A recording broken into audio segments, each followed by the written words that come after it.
Hai Nakama Squad, kembali lagi bersama Nakama Aquatics. Pagi itu aku bangun kepagian karena ini gerah banget, kenapa ya? Pas buka mata, kok lampu kamar mati? Pendingin dalam kamarku juga mati. Oh, ternyata lagi mati lampu toh. Karena haus, aku langsung ke kulkas untuk ambil air dingin. Pas jalan menuju kulkas, aku baru ingat kalau mati lampu berarti filter tank aku juga mati. Aku langsung gercep aja lari ke arah akuarium ikanku. Dan bener aja, ikan kesayanganku udah banyak yang ngambang. Sisanya masih kuat dan megap-megap. Pada detik itu, aku mikir keras, kira-kira ini salah siapa ya? Semua ikan yang aku pelihara dengan cinta dan kasih sayang akhirnya mesti berpulang karena sesak nafas berjamaah akibat dari padamnya listrik di rumahku. Langsung aja aku bengong dan sedih sambil mencerna kejadian yang baru aku alami. Aslinya rasanya lebih nyesek daripada diputusin. Sambil duduk di depan tank dan melihat dengan tatapan hampa, aku merenung.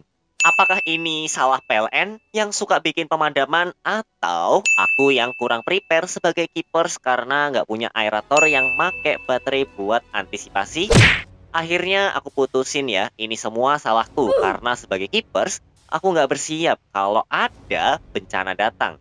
Seperti presiden yang menyiapkan banyak antisipasi kalau ada bencana yang akan bikin warganya susah.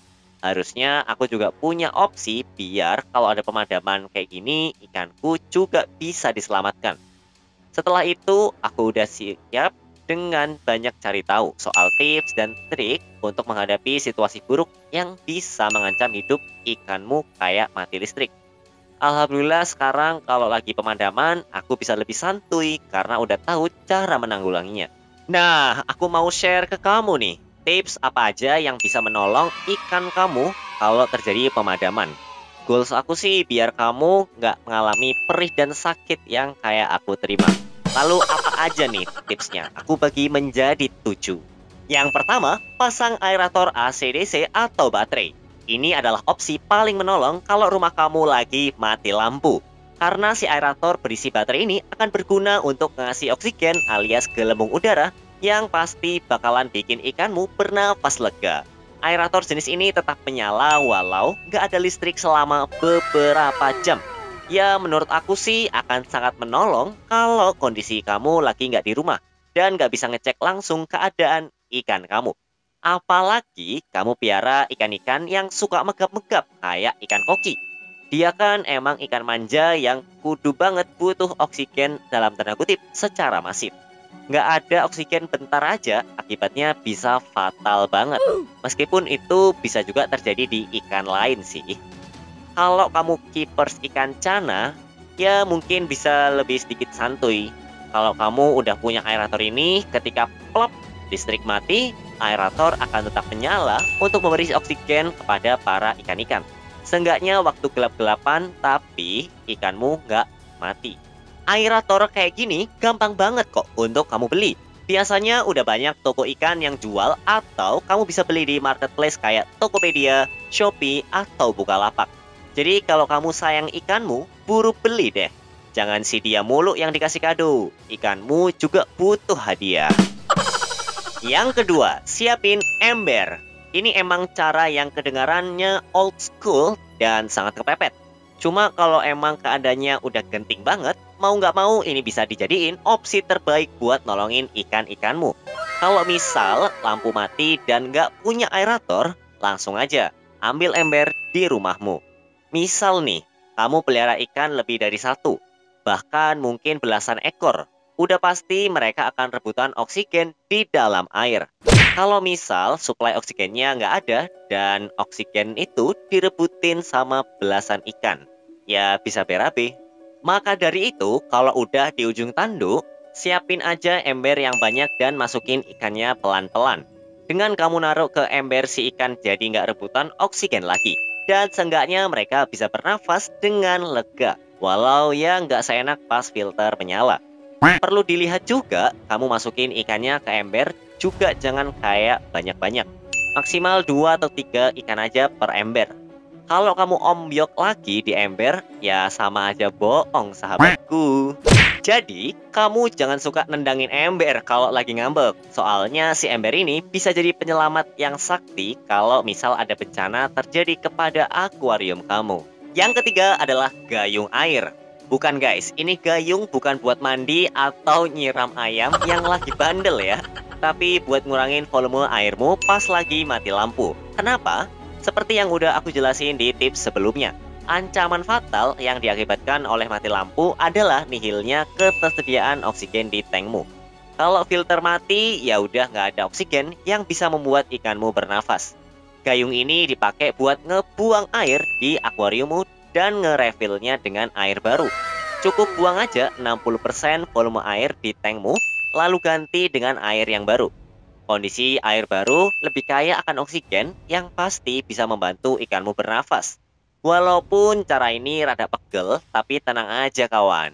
Namanya pelihara ikan tuh emang beginilah struggle-nya. Pegelnya masih bisa ditaker kok. Pagelan juga nungguin doi yang nggak bisa kamu dapetin. Hehe, sorry, bercanda. Yang keempat adalah jangan kasih makan ikanmu. Duh, di tengah kepanikan, si Benny langsung memberi makan ikan goldfish-nya. Dia mikir kalau mati lampu gini kasihan banget, pasti ikannya bakalan lapar. Dengan penuh perhatian, ia tuang beberapa butir pelet ke dalam tank kesayangannya. Pelet inilah yang nantinya akan disambut hangat oleh si ikan koki. Tanpa pikir panjang, dia makanlah si pelet tersebut. Seneng banget ngeliat ikan kokinya makannya lahap walau lagi gelap-gelapan karena lampu rumahnya mati. Tapi dia nggak sadar kalau listrik mati kan filternya juga mati. Artinya nggak ada yang menyaring kotoran hasil makanan tadi loh. Setelah beberapa jam listrik nggak kunjung menyala, Benny kembali memergoki koki kesayangannya. Namun naas, dia menemukan kokinya sudah tak bernyawa. Kematiannya disebabkan oleh bom amonia yang meledak-ledak karena sisa makanan dan kotoran ikan mengendap di air tanpa ada yang menyaring. Kondisi inilah silent killer yang bisa langsung membunuh ikan. Jadi, teladan yang bisa kita ambil dari cerita ini adalah jangan memberi makan ikanmu ketika filter mati karena mati lampu. Karena akibatnya bisa berbahaya. Yang kelima adalah menyediakan tabung oksigen dan kantong plastik. Cara ini emang lebih ribet daripada si gayung tadi. Tapi kan ya namanya cara. Kalau berhasil ya akan berguna juga. Tabung oksigen adalah penyelamat dan komponen penting usaha ikan hias untuk kirim ke luar kota. Walau di dalam plastik, si ikan bisa tetap hidup selama 1-3 hari. Malah kadang ada yang ngirim sampai minggu, tapi ikannya masih sehat walafiat. Jadi oksigen dari tabung ini emang sangat ampuh untuk menampung ikan. Nah, gimana caranya tabung ini bisa menjadi penyelamat bencana akuariummu? Ya simpel aja, kamu pakai aja metode paraseller yang mau kirim ikan ke luar kota untuk antisipasi kalau misal listrik rumahmu mati. Jangan lupa juga kamu siapin plastik buat ngebungkus ikannya. Masukin ikannya ke dalam plastik dan langsung kasih oksigen dari dalam tabung. Setelah itu kamu tinggal ikat dengan rapat. Cara ini adalah cara paling ampuh karena udah dijamin ikanmu nggak akan mati kalau misal dikenain oksigen kayak gini. Udah terbukti banget soalnya. Ini adalah cara paling mahal dari tips di atas. Cuma cara ini menurut aku yang paling mujarab. Tapi cara ini bisa kamu pakai kalau misal pemadam listriknya lama ya. Kalau cepet sih ya jangan. Soalnya ikannya bisa pada stres karena pindah-pindah tempat dalam waktu yang cepat. Kalau misal pemadamannya cepet sih mending pakai ember aja nggak sih? Yang keenam adalah menggunakan es batu. Fungsi es batu dalam kasus ini adalah bikin suhu air dalam tankmu jadi turun. Nah, karena itu kadar oksigen di dalam airnya juga bakalan lebih terjaga. Kalau misal mati lampunya siang dan cuacanya lagi panas, akibat suhu panas tersebut bisa membuat pelepasan oksigen dari air ke udara bebas terjadi lebih cepat. Tapi ya kamu jangan masukin esnya kebanyakan, terus tahu-tahu masukin sirup ya, karena nanti ikanmu jadi manis. Oh iya, es batu ini sebenarnya juga harus pelan-pelan ya. Kalau nggak gitu, ikan yang kamu pelihara yang sukanya suhu dengan air lebih hangat, mereka pasti bakalan lebih kaget. Kalau ikan kaget secara konstan, lama-lama dia pasti akan ngerasa nggak nyaman dan stres. Kalau ikanmu stres, akibatnya bisa fatal. Jadi tips dari aku adalah cukup taruh es batu secukupnya. Dan caranya juga berkala dan harus ditakar secara berhati-hati ya. Yang ketujuh adalah sediakan genset. Ini buat kamu yang nggak mau repot dan males banget ngelakuin tips-tips sebelumnya. Caranya ya kamu sediain genset. Genset akan sangat berguna untuk menghindari kamu dari bencana akuarium. Kalau misal lampu mati, kamu bisa dengan santuy nyalain genset dan masalahmu pasti akan teratasi. Misal kamu piara ikan mahal yang harganya selangit. Nah, kamu wajib banget punya genset. Karena aset mahal juga pasti butuh perlindungan yang mahal juga. Gak lucu kan? Misal ikanmu yang nilainya mungkin setara gaji aku setahun tiba-tiba tewas semua karena mati lampu. Saat ini genset portable bisa jadi opsi terbaik buat kamu yang pengen punya genset yang harganya masih bisa terjangkau dan gak makan tempat. Nah, jadi itu adalah tips kalau misalkan listrik padam dan kamu posisinya lagi merawat ikan juga. Bencana akuarium emang bisa datang kapan aja. Makanya kamu juga harus siapin semua antisipasi agar kamu nggak perlu terkena dampak buruknya. Sedia payung sebelum hujan kalau kata pepatah bijak. Soalnya pemadaman bergilir susah banget untuk diprediksi dan emang bisa terjadi kapan aja. Gimana menurut kamu? Apa yang kamu lakukan selama ini kalau listrik padam? Coba tulis di kolom komentar ya. Sampai jumpa di video-video nakama akuatik selanjutnya ya. Dah.